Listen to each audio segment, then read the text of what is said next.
Salam saudara yang kasih dalam Yesus Kristus. Mari kita mempersiapkan hati dan pikiran kita untuk mendengarkan firman Tuhan. Sebelumnya mari kita berdoa. Damai sejahtera Allah yang melampaui segala akal dan pikiran saudara dalam Kristus Yesus Tuhan kita. Amin. Firman Tuhan pada hari ini Jumat 25 April 2025 diambil dari kitab Mazmur pasal 49 ayat 16. Saya akan baca buat kita semua.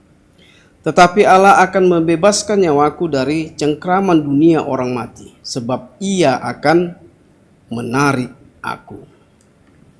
Saudara kami, dunia seringkali melihat kematian sebagai akhir suatu hal yang pasti terjadi dan mengakhiri semua mimpi dan rencana manusia. Namun firman Tuhan hari ini mengatakan, memberi kita perspektif yang berbeda. Bagi orang percaya, kematian bukanlah akhir, tetapi transisi menuju kehidupan yang lebih baik bersama Tuhan. Pemazmur dalam nas ini meneguhkan keyakinan kita bahwa Allah peduli terhadap kita. Bukan hanya dalam kehidupan ini, tetapi juga dalam kehidupan yang akan datang. Dia berjanji untuk membebaskan kita dari ketakutan akan kematian dan memberi kita jaminan keselamatan. Jadi ketika kita bergantung kepada janji Tuhan,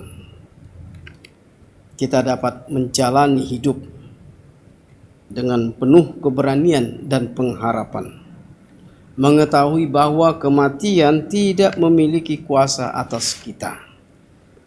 Jadi ini adalah harapan yang kokoh dengan tidak tergoyahkan, yang memberi kedamaian di tengah-tengah ketidakpastian hidup. Jadi mari kita hidup di dunia ini, tetapi kita harus lebih yakin dan percaya Tuhan beserta kita menjalani kehidupan kita ini. Amin. Kita berdoa. Terima kasih Tuhan Allah Bapa kami yang bertati ke dalam surga. Kau selalu menyertai kami Tuhan. Kau memberikan nyawamu sebagai kehidupan bagi kami. Ajarilah kami Tuhan untuk tetap selalu ya Tuhan bersembah sujud padamu dan patuh terhadap firman-Mu, sehingga kami mampu ya Tuhan melakukan yang terbaik ya Tuhan di hadapan Maha Kudus. Tuhan Allah surga, lindungilah kami, jauhkan kami dari segala berbahaya, ampuni segala dosa kami Bapa.